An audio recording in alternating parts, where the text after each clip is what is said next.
Good morning. I'm Bernie Rosof. I have the real privilege of being the chair of the Roundtable on Health Literacy of the National Academies of Science, Engineering, and Medicine. And I really would like to welcome everybody to today's workshop on health literacy and older adults reshaping the landscape. It's a most interesting topic, and as you go on through the day, you'll see the importance of this topic going forward. I do want to inform all that we are being webcast, so you'll know that is starting as we begin this session. As part of its mission, the Roundtable on Health Literacy works to advance the field of health literacy to improve the health and well-being of all people. As one of its major activities, the Roundtable sponsors workshops for members and the public to discuss issues of importance and concern. This workshop focuses on older adults and their changing health literacy needs as they navigate healthcare and community support systems. This issue retains an important priority as the population over the age of 65 continues to grow and as the complexity of healthcare delivery also continues to grow at the same time, maybe not at the same rate. This requires a shared responsibility for healthcare and for the healthcare team, a shared responsibility for healthcare and the healthcare team. Also for patients and families to better understand and utilize health literate principles, tools, and practices as they navigate discussions related to chronic disease, polypharmacy, long-term care, palliative care, insurance complexities, and the social determinants of health, amongst others. Specifically needed, as we all know, in underserved populations nationwide, and we'll address that issue as we move forward in today's topics. Questions like, what are the community resources I can access? Who is my caregiver? And how can I reach and communicate with him or her when necessary? What is a hospitalist? And will I see my primary care physician when I am hospitalized? The facts support this need. Age 65 and over make up 14% of the United States population. That's 2012 data, so it's probably up by now. But they accounted for approximately 34% of the total U.S. personal health care spending in 2012. And that population is projected to double by 2060. It is estimated that 17 to 25% of all reported suicides occur in persons age 65 and older. And that's a fact I really didn't know until I began to do some research in this area. The higher suicide rate might be explained by a variety of factors, including chronic illness, that really diminish one's sense of control and social isolation. Now, can better communication that often leads to greater understanding of health problems and how to deal with them, and also access to community available resources, achieve better outcomes? Let's ask that question again at the end of the day. So given the importance of social determinants of health and the added health risks associated with isolation in older populations, in this context, health literacy encompasses navigation and understanding of community social services and supports in addition to clinical care. So once again, age is one of the highest correlates of low health literacy, and this discussion will help to have us better understand that.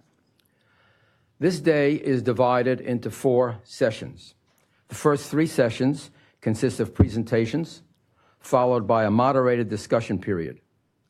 The 4th session is a moderated panel that will reflect on the day. The sessions are constructed around the idea of the different landscapes that people must navigate as they grow older. We begin with the personal landscape, then we move to the family and community landscape, and finally, the health and long-term care landscape.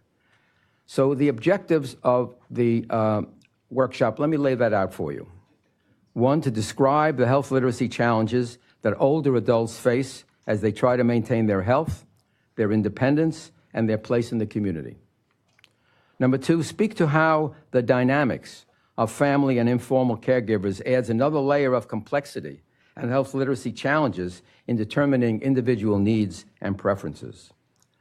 3, to raise awareness of older adults' changing needs, as well as the new and challenging language and systems, including health and community services and technology, specifically technology, which is obviously taking much more effort at this particular time, that they must navigate.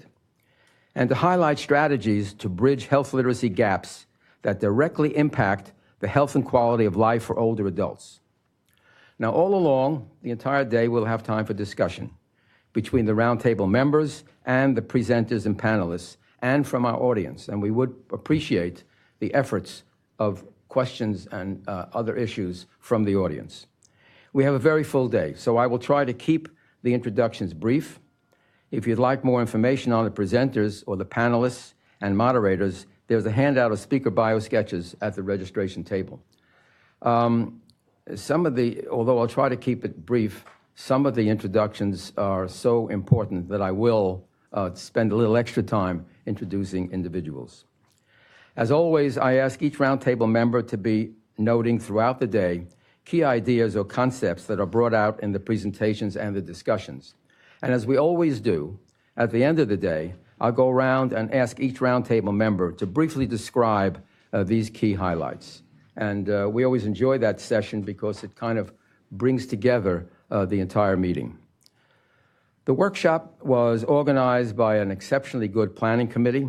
I'd like to extend our thanks to the members of that committee: Yolanda Taylor Brignoni, Amy Chesser, Anna Chodos, Deirdre Cruz, Linda Harris, and Shanna Koss, Rima Rudd, and Jennifer Wolf. Let me also take a moment to thank the invaluable team that's always around me, and I say always around me. Lila, why don't we stand up, Lila? I know it's a little effort, but do it anyway. Melissa, where's Melissa?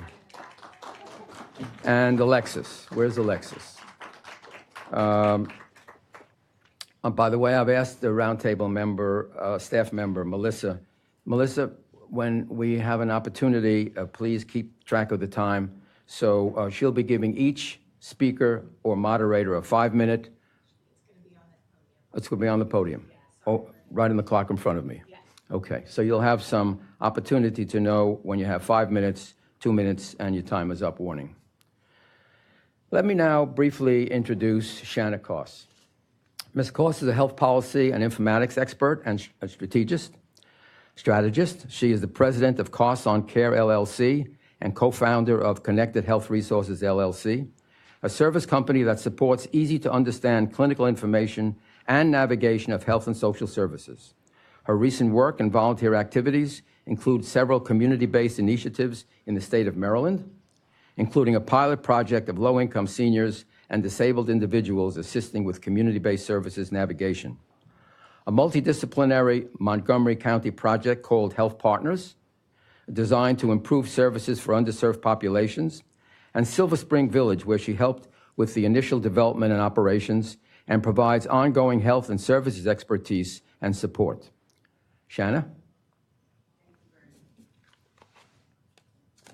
Sure to press our talk buttons when we're talking. It's a pleasure to be here, and it was an honor to be part of the planning committee and think about what I think is one of the most exciting areas. But I will not take up much time. I'm going to introduce our two panelists and let them start their presentation. So Marianne Zimmerman on the far left is an active participant in the Silver Spring community. She's one of the founding board directors, and she chairs the board's resource development committee. She retired in 2012 from a contractor position with the Department of State's Bureau for Conflict and Stabilization as a senior trainer and advisor. She's a civil engineer, graduated from Purdue University, where she was the first woman to receive the Distinguished Engineering Alumna Award. So she has great quals, and she's someone I recruited for this workshop, partly because she's someone I not only admire, but she's a force to be reckoned with, and I think she might challenge some of our perceptions about older adults. And actually, why don't you start, and then I'll introduce Amy after. Okay.